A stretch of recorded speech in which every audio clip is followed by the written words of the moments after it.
Welcome to the DreamViews podcast. I'm CanisLucidus. And I'm OpheliaBlue. This is the DreamViews question and answer podcast where we answer your questions about lucid dreaming and just generally about the art of dreaming. The home base of this podcast is DreamViews.com if you want to come check out the forum and the Dream Journal section that we've got there.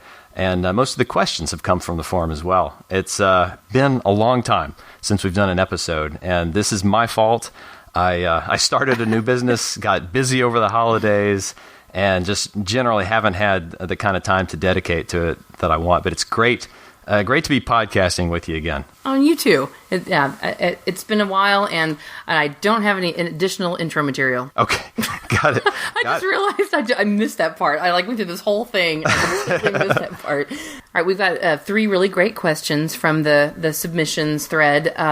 There's one that talks about REM cycles and how to time your dreams with respect to that.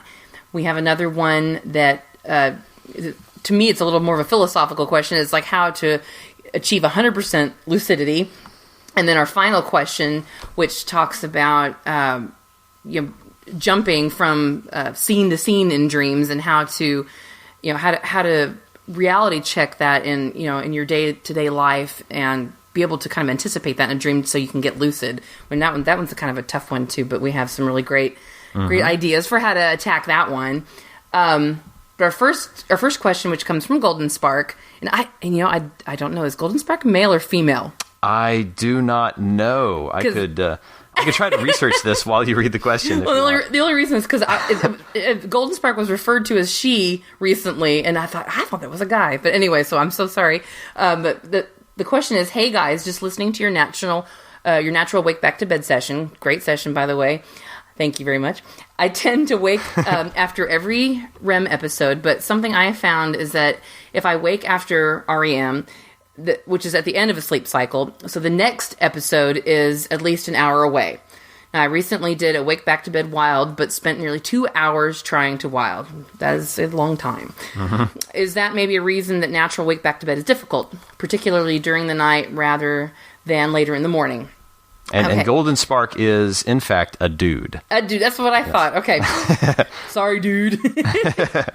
No, I was right, though. I had a feeling. Yes, so yes. I will make sure that other member is corrected. Anyway,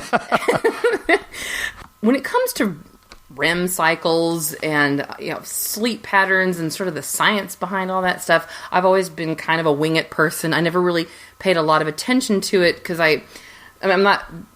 by no means am I like a massive super natural lucid dreamer. I didn't really try to meticulously time it with cycles. My sleep schedules are kind of crazy anyway. I kind of just timed it based on certain landmarks, certain feelings, things like that. Mm-hmm. I have been thinking about it a lot more lately, especially after seeing your question. I wanted to read something that our other administrator, Gab, had said, because I kind of threw this question at her. And she said, well, first of all, a REM cycle is not always an hour away. I'm actually kind of pretty much quoting her here. For example, an example she lists is, especially in a nap, it's usually just minutes away or minutes apart because non-REM cycles consist of falling asleep and deep sleep is usually completely skipped. So you just kind of you bounce back and forth fairly quickly. Now, sleep cycle starts usually about 90 minutes non-REM and ends with about 10 minutes of REM sleep. Okay, but as we sleep, the non-REM gets shorter and the REM gets a little bit longer until after about 8 hours of sleep, they almost start to switch length. So the longer we sleep, the shorter we wait for the REM cycle. And when she read the part where you said that you had to wait nearly 2 hours to try to wild, it almost looks like a failure to really kind of fall back to sleep. Mm-hmm. Like maybe, I'm not saying you're an insomniac or anything, but maybe you were focusing too much on, keeping your mind aware that it was harder for you to fall back to sleep and get to that REM cycle. Not that there's so long of a time between the cycles. Another possibility too is that you didn't sleep long enough. I've seen a lot of people talk about when they want to do the wake back to bed. They go to bed at midnight and they wake up at 5. And to me, that seems like a really short time. I need a lot more time. Like if I go to bed at midnight, I usually wake back to bed around 7, and I may go back to sleep and wake up again and go back to sleep again and have a wild at around 8 or 9. And I know that's kind of long, and I am a habitually long sleeper, I admit. But yeah, that sounds very luxurious. I would love to be able to put that together, because I mean it's a good period of time, because you've gotten all that sleep up front, right, and then you've taken a super long wake back to bed, and so chances are you have some REM time built up and ready to go, like when you go back to sleep. Exactly. So I would say there's a possibility that it's just not enough sleep prior, and you are kind of closer to those REM cycles that are further apart. Even then, though, 2 hours is really long. The other possibility is that it was too much sleep, and you're just that much closer to time to wake up. You're not gonna enter another REM cycle. But something else I wanted to mention real quick. I'm kind of scrolling up and down here. There's something called delta sleep, which is a form of non-REM. Non-REM is kind of nebulous. It's like when you're not in rapid eye movement. And Sagius has a great thread about it, and I'm going to make sure that any links that I mentioned we get. Oh yeah, this is deep stuff. This is really, really deep stuff. I'm not going to get into it so much, but the point I wanted to make is you can dream in non-REM cycles, and delta sleep is one of the possible ones. And as long as you can get to sleep, there are more opportunities to get lucid. Delta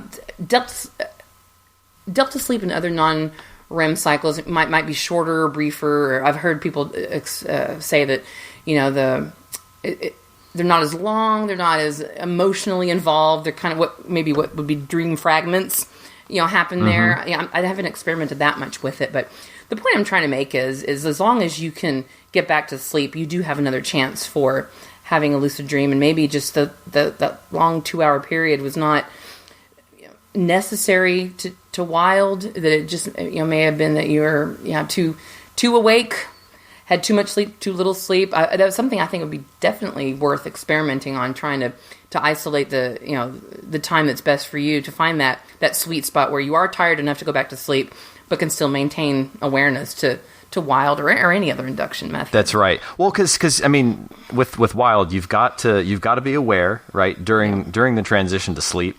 But even more importantly, you have to actually get back to sleep. And it's kind of easy to forget that part, because you don't think of that as being hard, but it really can be when you're focusing like too much on awareness, and it turns into wakefulness, right? That's really the problem. It's like that's what's challenging about wild is having that gentle little seed of awareness, not enough to keep you awake, but enough to carry you through and keep your mind active as the dream begins. I mean, it's a real trick, but yeah, it's if you move too far in a particular direction that keeps you up, that's another good way to have wild go wrong, basically. And it's a trouble a lot of people have. It's definitely a sweet spot. It's absolutely dependent upon sleep. So I would say anything, if you're having this issue where you're up for those 2 hours, maybe focus less on the wild technique itself, and just find ways to lull yourself back to sleep, and then from there add on layers of awareness. Yeah. Well, which you find that like mild is a decent backup for wild too, right? Because I mean, if the things that you're doing to focus yourself during wild, like honestly, I would say maybe 75% of the time when I'm trying to wild, I end up just falling asleep. And it'll end up being a dialed anyway, because thinking about lucid dreaming so much that whole time kept it on my mind. And so like once I started dreaming, I ended up having some dream about lucid dreaming, or oftentimes it'll be a false awakening where I'm all pissed off that I didn't have a lucid dream. And then, ultimately, from talking to the dream characters, it'll become clear that, okay, yeah, this is actually, I'm actually dreaming right now, and it's, and keeping it on your mind, it can be a good seed for dialed too. So there's nothing wrong with just fall asleep. If it doesn't work, it's better to relax enough to fall asleep than I think just give yourself insomnia. That's how I view it. Yeah, no, I agree completely. You got any other Any other advice there for Yeah, a lot of it falls in the same line as yours, but yeah, like you mentioned, to really consider the timing, and that the REM periods are just way closer together in the as it becomes the morning, and as you get later and later in the morning, they get longer, they get closer, and so if you can wake back to bed a little bit later, if your schedule allows for that, then perfect. Or go to bed earlier. I mean, if there's a certain time where your alarm's going to go off and you've got to go to work, going to bed early one night is a great way to just give yourself plenty of time so that you can really get a good 6 or 7 or whatever it is number of hours that you want to have before you wake back to bed. It's again, personal experimentation really helps. But then, like you mentioned, the trouble really was with falling back asleep, because obviously you maintained your awareness fine, but then the question is doing that while still getting back to sleep. And so I would just suggest trying something that really lets you, keep your mind somewhat engaged, but lets you fall asleep. I mean, I've got a few that I try. I'm not the world's best wilder. I tend to do a lot of failed wilds that turn into dialeds, which I'm perfectly happy with. Is whatever gets me lucid, I'm cool with. But like one thing I like to do is backward counting. Start with 100 or 99 and have a mantra that you go through as you're doing it. So it'd be 99, I'm dreaming, 98, I'm dreaming. This is of course verbal. I mean, I'm not verbal in your head as you're doing it. And just gently. And if you lose count, don't worry about it. Just go back to 99 and just really just relax and don't have any expectations about what's going to happen. Don't worry about anything. Don't worry about if you're going to fall asleep. Just relax and let the experience carry you wherever it does, and that will generally get you back to sleep. And then if you can couple that or just do on its own some kind of visualizing a scene, that can also be a way to just find yourself emerging into a scene. But basically something that lets you just really get back to sleep. And whatever, you didn't really say too much about how you were trying to wild, but just something, maybe throw in a little more relaxation and see if that works for you. Another thought that I had is that you mentioned that you have a lot of these natural wakings. Let's see, I tend to wake after every REM episode. And if that's true, you really would do well to probably try a de-isled occasionally. Yeah, exactly. Because I find that if I wake up from a dream, it's not necessarily done. You could have more, gas in the tank as far as dreaming goes. Just kind of just hold on to that awareness. Just focus on the scene. Try to relax enough to just slip back into sleep, slip back into the dream. Another favorite for de-isling is just do some kind of, mentally, of course, with your dream body, some kind of repetitive motion. Like I used to, Xanos and I had this thing where we would try swinging a Roman sword around, for the gladiator task. I remember that. You remember this? Yeah, so nerdy. I mean, we're just little boys, to the end, But yeah, it just had this thing where I was like, all right, I've woken up from a dream, or I feel like I'm close to dreaming, and so I'm gonna just imagine myself over and over swinging a sword, or Xanos did this thing where he would ride a bike, just stuff like that causes your dream body to have to produce some sense of motion, and if a dream's going to form, it'll often form around that. Anyway, I mean, if you're waking up from a dream a lot, I mean, you can go for it, and I would really give it a try. De-iled's a great technique. If I had more natural wakings, I have to induce my natural wakings by drinking pea water these days, but if you're just doing it naturally all the time, it could be a great way to go. So yeah, that was pretty much it for what I had.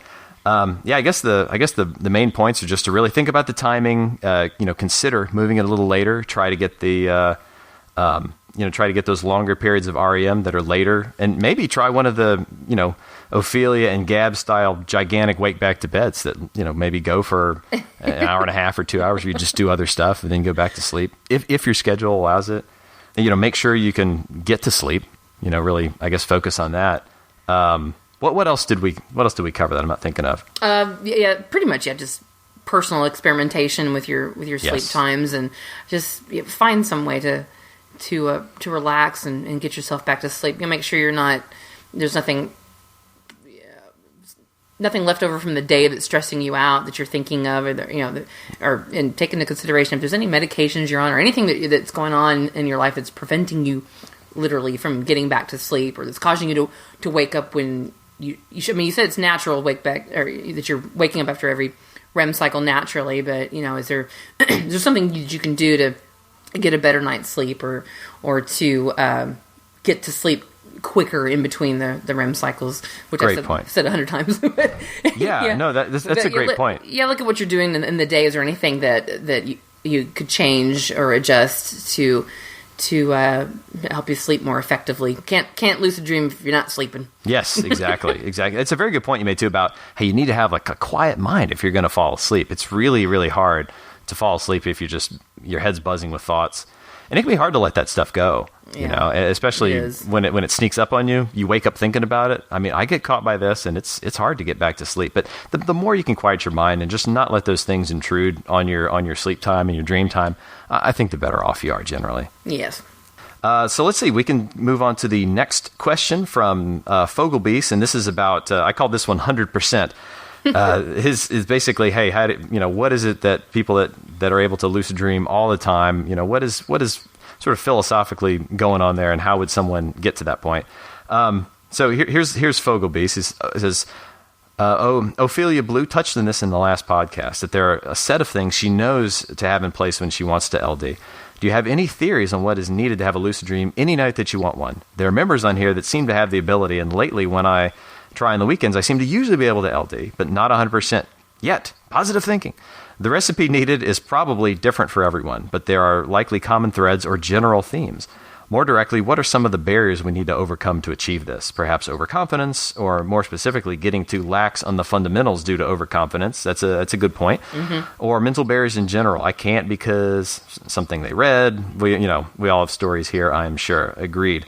100% is hard to imagine, so perhaps it could be addressed as theories to get as close to 100% as possible.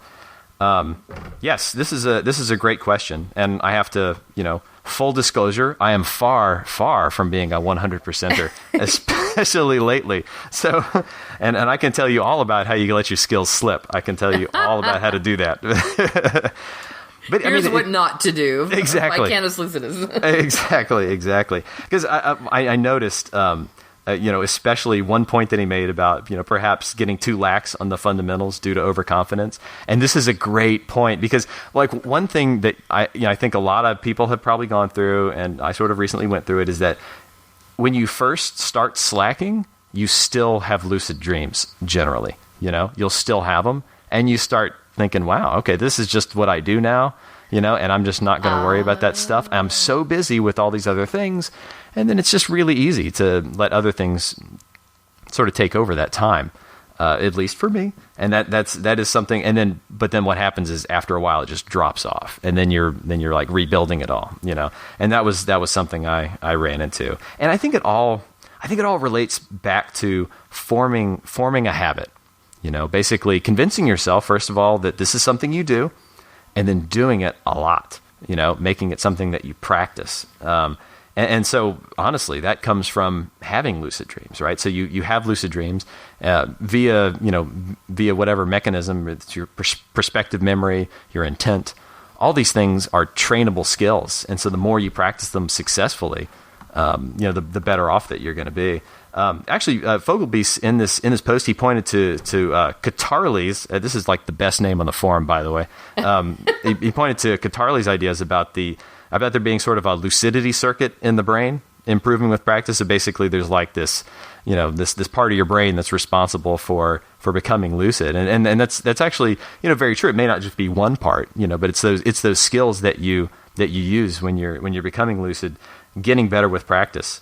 And it's absolutely true. I mean, when you practice something frequently, the brain assigns extra neurons to tasks that we repeat regularly, right? Mm-hmm. And so if you do these things a lot, it's like, there's a lot of reasons why when you practice a skill and practice it well, you get better at it. And eventually you can't even believe you ever had to think to do it. It's just something that you do, but just via repetition, doing it right over and over and over again. So good practice really improves those skills. There's some interesting sort of neuroscience behind that, but basically, neurons are connected by axons, and axons have a myelin sheath. It's just like this fatty fatty sheath, and what that does is the more of that myelin that's along those axons, the faster and stronger the nerve impulse travels. All right, and so what that means is that as you exercise a particular pathway between neurons, your brain produces more and more myelin along that pathway, and the signals travel much easier, faster, stronger. And so that's why when you do something over and over again, you get better at it. It becomes more natural. It becomes easier to do. Which is also why you don't want to do self-destructive stuff. Like it's why it's good to break bad habits. Yeah. But if you have a lucidity habit that you're building up, that's great. I mean, you will get better at it just by doing it a lot, and not letting it slip. Because that was a mistake I made. Right, I let it slip, and then for a while just kind of rode on my past practice. But it is a user to lose it kind of thing. At least for me, it was. And it's just a set of skills like just improving your perspective memory, being observant, living in the moment, and learning what the dream world really feels like. I think sages would call it just paying attention. Yeah. He has a book I have not read, what I plan to called Simply Pay Attention. Right, and that's just I think that makes a lot of sense if you're doing that all the time. If you're always just really paying attention to who you are, what you are, where you are, and keeping those questions in mind, you can't help but become lucid, right? Because if you ever ask yourself that question in a dream, like, "Hey, how'd I get here? Who am I? Does this make sense?" You cannot pass that question. Like it's a reality check you just can't beat. Actually, Fogleby's had a quote in the post too that I actually thought illustrated this really, really well. This is Fogleby saying, "Lucid dreaming is transforming the way I look at so many things in positive ways. I came home from the movies and the sun had just set, and the way the light was hitting the trees and the houses and the bright star planet already visible above the tree line of tall soaring trees was just very magical and dreamlike." And it is about, in my opinion, I think that really sums up what waking life is like for someone who's got the mindset of being aware and just really paying attention and understanding what they're seeing, what it means about the nature of reality, and where they are. Are they dreaming? Are they awake? What are the things they're experiencing? And I think that's a very very, very important part of it. Another factor that I think is really important for these 100%ers, from what I've observed, is and this comes from just observing like a lot of what Savason does. He's another, and this is a guy who has so many lucids. He was doing an experiment trying to bring back his non-lucid dreams because he was tired of not having non-lucids anymore. Oh my. I mean, my God, I mean, this not been an issue for me. Yeah, I know, exactly. He missed them, so he brought them back. He had to actually work on this. Oh but he does a lot of dream yoga, and I think that one of the important teachings in dream yoga is just that they really tell you not to get caught up in the emotional storms of life, right? And that a lot of what you experience emotionally, in particular, these are things that you really just create inside yourself. They're experiences that are totally internally created, and so they're really just dreams in themselves, right? And then if you see, like whenever emotion gathers up, you understand it to be a dream, and you really scrutinize it, because dreams are really emotionally driven, and it's, I think a lot of it is all that emotion just pushes aside all the habits that you would normally have of like observing and thinking, hey, is this a dream? But you're caught up in some emotional situation, and if I think learning to sort of coast above that, sort of be a little bit above, getting caught up in a lot of emotional storms, allows you to just more easily bring in the logical mind. And I think that's another habit that really, really pays off well in this whole thing. So Savason had to train himself to go back to being overly emotional, so he could. I don't know exactly how he did it. Like I should check. I didn't read into detail his method for increasing his non-lucidity, because it was the last thing I needed to be practicing, in the world. But yeah, I mean, he basically, he was determined to be, a little bit less lucid. I think part of it was that he was finding, like you mentioned, some of the stuff that occurs in non-REM sleep and maybe in Delta to be a little bit annoying to be lucid during that time. I think he was just kind of wanted to rest, Makes sense. And so I could see that. Again, this is not a problem I've ever had at all, neither. but to me that really says something, that is a big part of it. And he is a big practitioner of dream yoga. Teaches the class and DreamViews for dream yoga. And a lot of what they do is they cut through that emotion and understanding, how much of the world as you experience it is purely just created in your mind. A lot of what you feel and all that's just, it's internal. There's one more. I found this. There's this great Robert Louis Stevenson quote that I think really illustrates the kind of the mindset that works. This is Robert Louis Stevenson says, "Quiet minds cannot be perplexed or frightened, but go on in fortune or misfortune at their own private pace, like a clock during a thunderstorm." And I think that's just exactly right. It's like this idea that regardless of what the dream is trying to convince you of, the lucid mind is understands that it's just purely, it's a lot of noise going on outside, but you can still bring in that logic that you need to see it for what it is and become lucid. And I think that's a great quote. Anyway, all that being said, I'm no 100%er. So these are just the things that I think. a lot of theory there, let me tell you. That's pretty much all I've got. All right, tell me, how do we get to 100% lucidity? Lay it on me. All right. Well, one of the things you said was one of the things I was going to say. Lucid dreaming is it's like a sport or an art form. Practice makes perfect. Even if you never really achieve perfection, it's one of those things you always strive for. Yeah. Which may not be the answer you're looking for. It's it's one of those things, like you said. The more you practice, the more those neural pathways get just almost literally grooves in your brain. You get there quicker. Just as if you're trying to learn to play the piano or be a better Olympic runner or something like that. And that's just something that you're just going to have to figure out on your own as you go. And I had no idea Stevenson was so good at lucidity that he's actually trying to stop. So I wish I'd taught I'd asked him a couple questions about it, but and it's something you mentioned in the last one of your answers in the last question, where you were talking about having kind of like a backup plan for whether voluntarily or not, having a backup method ready to go if the first one doesn't work. Sure. Perfect timing.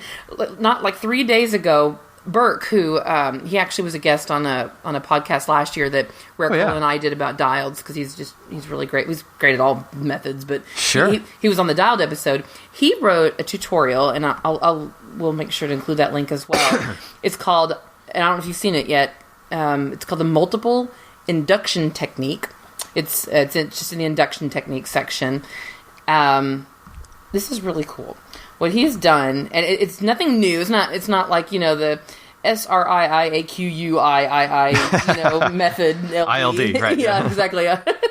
It really is just kind of an overview of all, not all of the methods. God, that would be an ungodly number. But all the the main ones. The awareness technique, dialed, mild, wake back to bed, wild, and de-isled.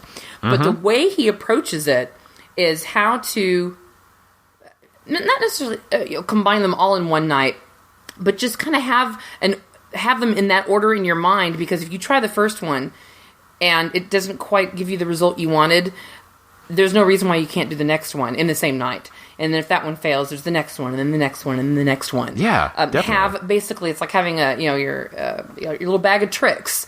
And this is something that may be a little bit easier for someone who has been working on these different techniques for a long time. So kind of what what to look for when you want a de-isled, or when you want to you have your mantra ready for a mild, or you practice sporadic awareness, or wake back to bed, and there's certain things that work and certain things that don't. But the point is, you seriously increase your chances of having a lucid dream at night if you know all these techniques, kind of how they work, not just how they work in general from other people's experiences, but how they work for you. And this is something that I sort of involuntarily have done over the years on DreamViews. I like Burke, and by the way, thank you again, Burke, for writing this, because this was great. This worked out perfect timing. My first lucid dream was just like a random dialed.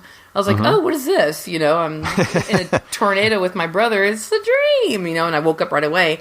And then I basically only dialed it.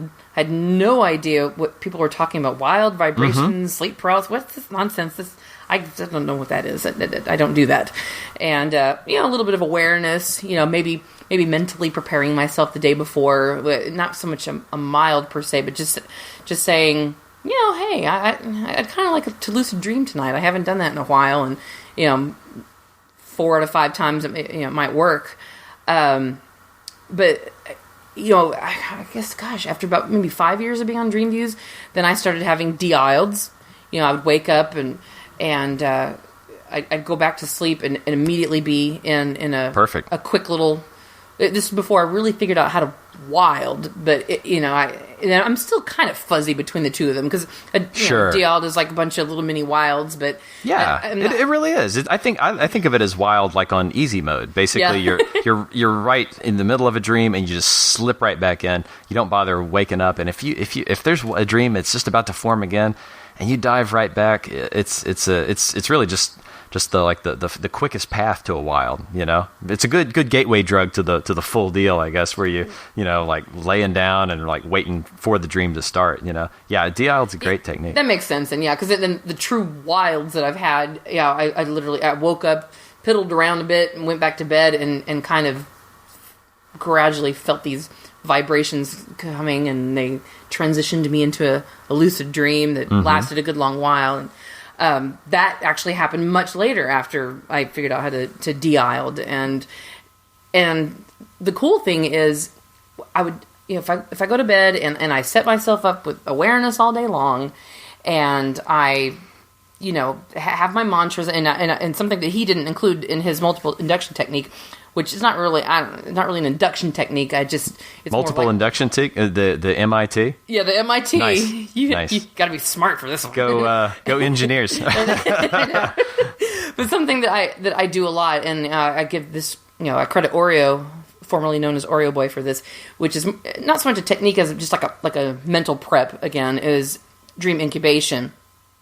And, just kind of just deciding what you want to dream about, and, thinking about it before you go to bed. It kind of sort of kind of fall under a mild, you're just, it falls in with, what you're trying to prepare yourself for. And, I would try all these things, and, if the first thing didn't work, then maybe the next thing would. And if, or if I've aimed for a wild and it didn't happen, I might wake up and go back to sleep, and have a dream for like about 30 seconds and go, hey, I was just trying to lucid dream a few seconds ago, and have like a dialed, or I guess it's like that could be a dialed or a delayed onset de-isled. I don't know what you'd want to call it. But it's perfect, all these attempts, and I like to look at successes in life, not as like it's either 100% or nothing. I like to look at it like, well, I'm going to try something 10 times, and I don't give a crap about the first 9 times it didn't work, because I'll get to number 10.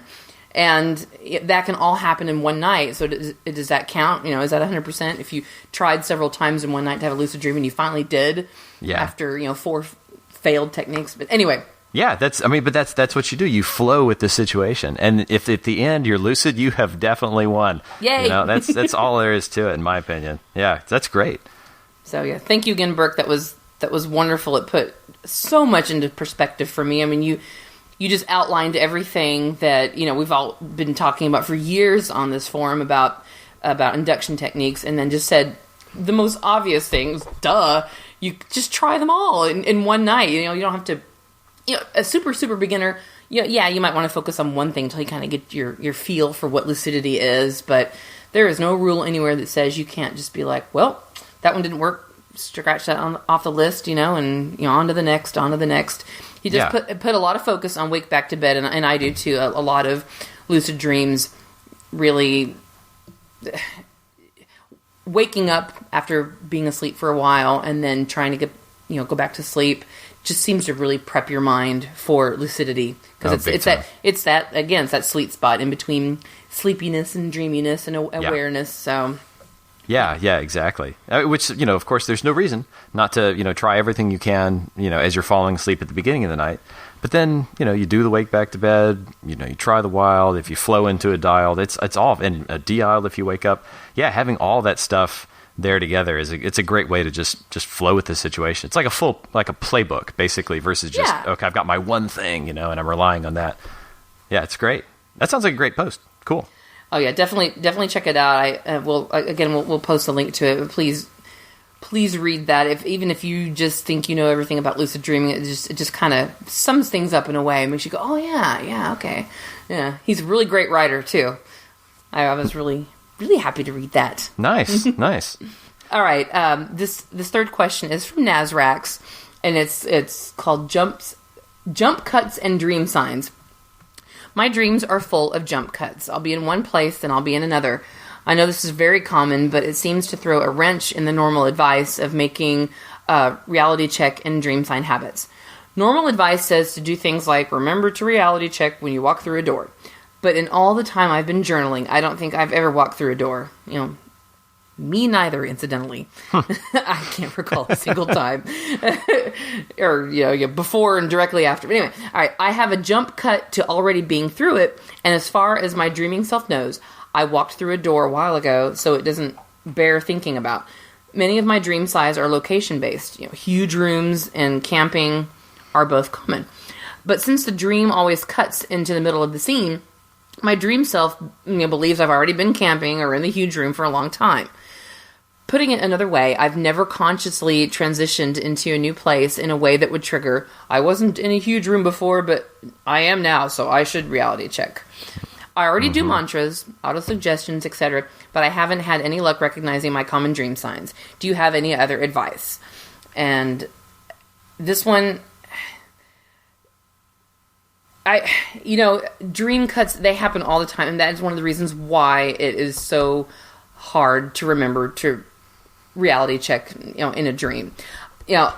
One of the biggest things you can do, of course, besides just increasing reality checks during your waking life, is a specific kind of reality check that I like to do, which is ask yourself, where were you just now?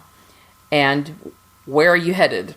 And it's so weird to Canis that you sent this these questions the other day, and I swear to God, the day before I was in the car, and I just suddenly forgot where we just left from. I was like, did I just leave from? I was really tired. I've had it was a tough work week for me and my boyfriend. He's on night shifts and I'm on day shifts, and we're like, where are we going? Where are we coming?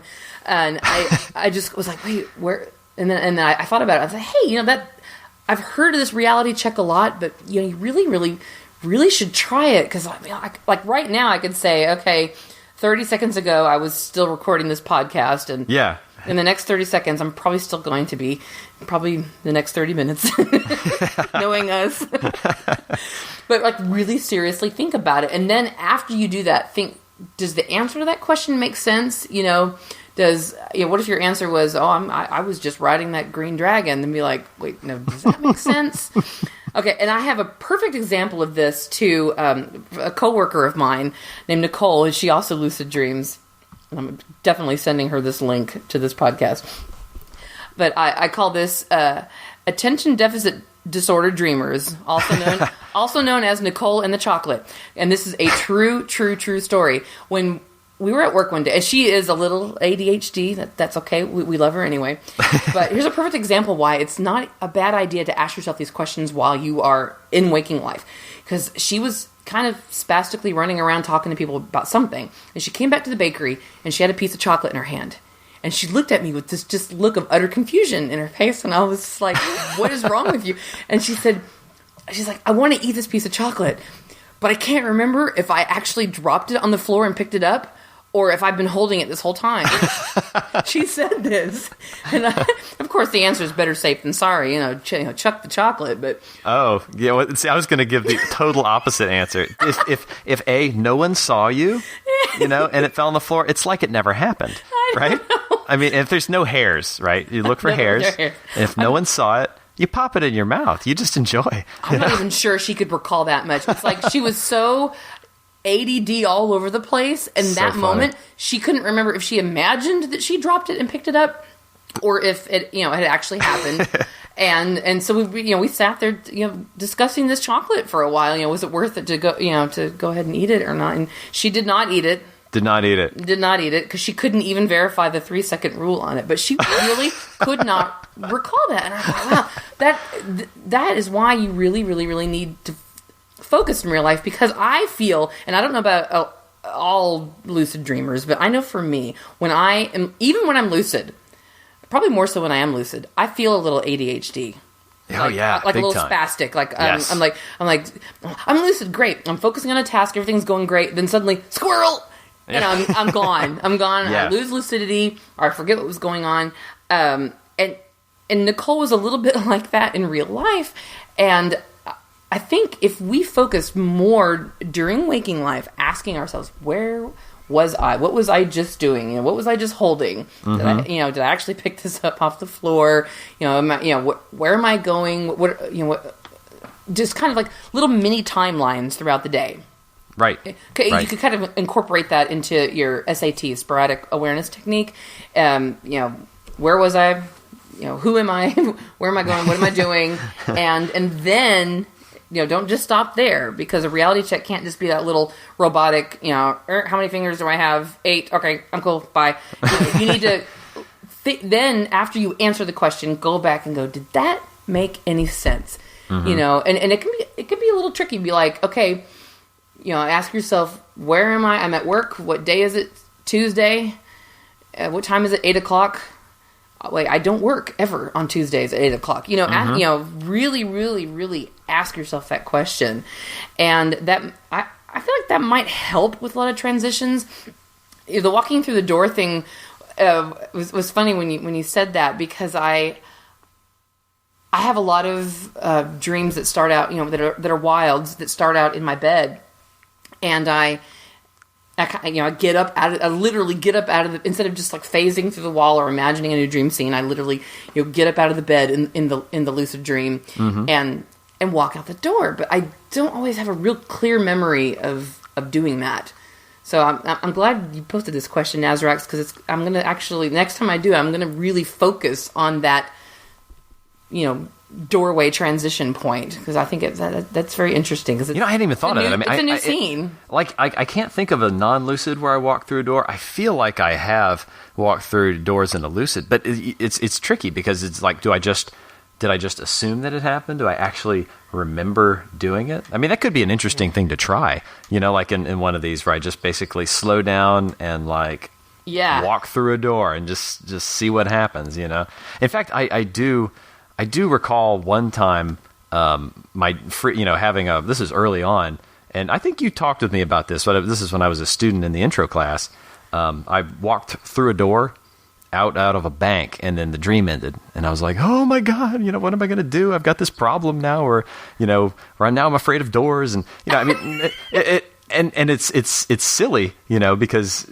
But when you're first starting out, you think there's maybe these rules that you can't break. Of course, you realize after you do it for a while that the rules are just all invented by you, and you can change them all, But I was like, oh gosh, is it okay to do that? And I mean, there's all the rules that people, I won't even repeat them, but all the rules you've read somewhere on some forum telling you, oh, don't ever do this, or this never works, or et cetera, et cetera. I mean, they're all false, because anything can work. I mean, But yeah, that's funny. I'll have to mess with the door thing some more. I know I've gone through doors, but it's like, do I just kind of pop through them, or what? Because a lot of times in dreams you're just kind of popping around. You don't know, but you're moving, and I'll pay more attention to that. That's cool. Yeah, I know that when I've phased through things, I remember details. Like I've gone through walls where I still remember seeing I phased through sheetrock, and then I saw what are they nice. called? Wooden lats. Is that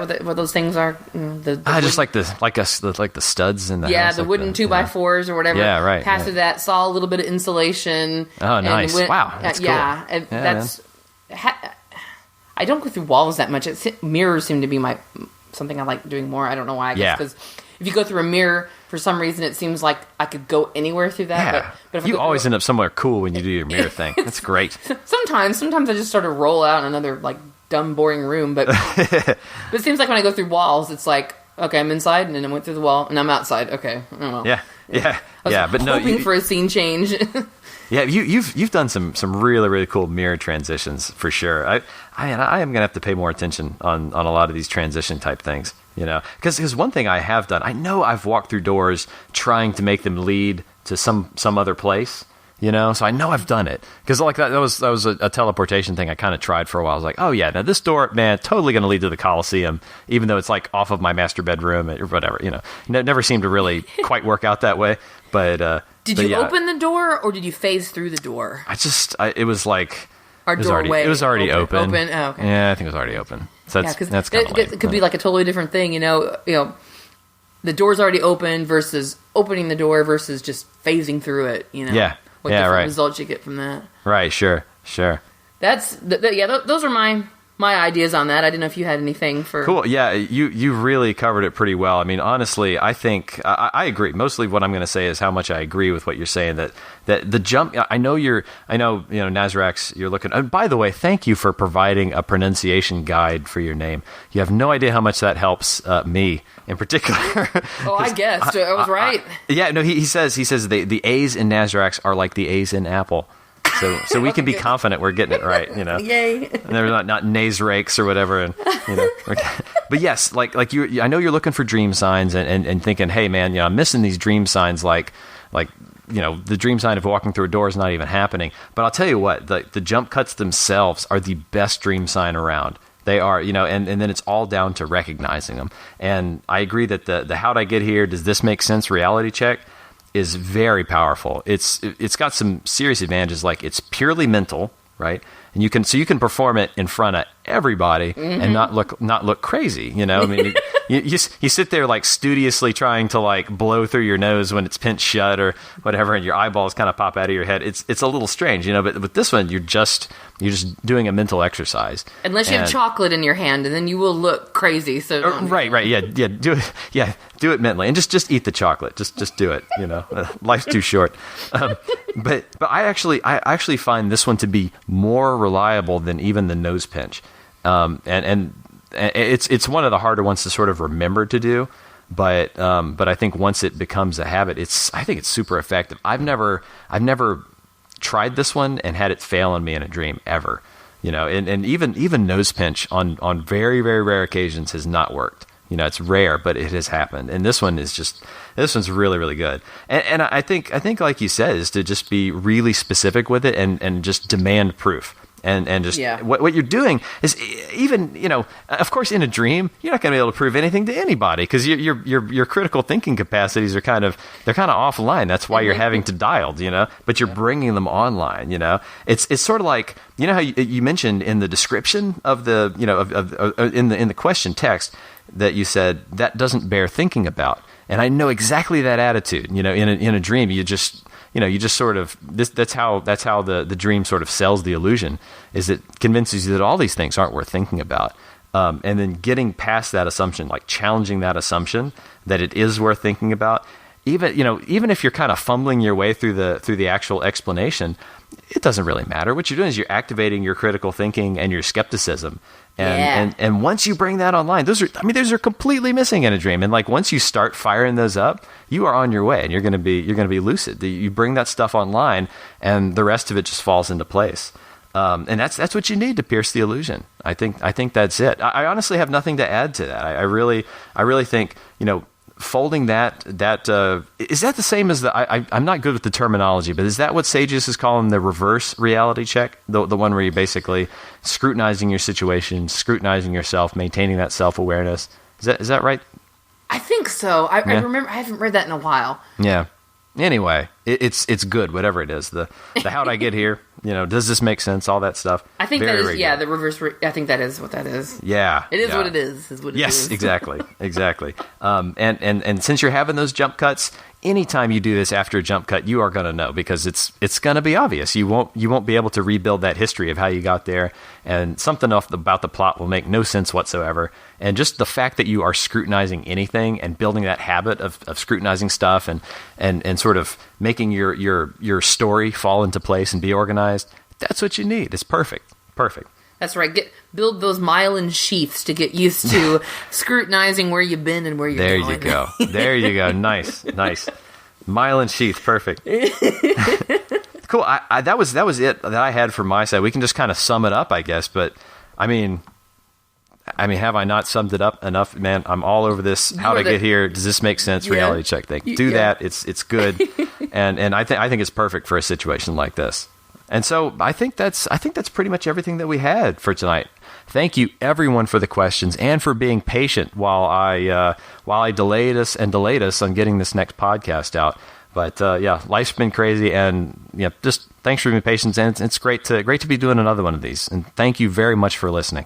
Well, it's not just you. I admit that in our past podcasts, I have been, a little bit intimidated by the fact that your voice sounds so wonderful and smooth and velvety and professional, and mine just sounded kind of crass and loud and Texan.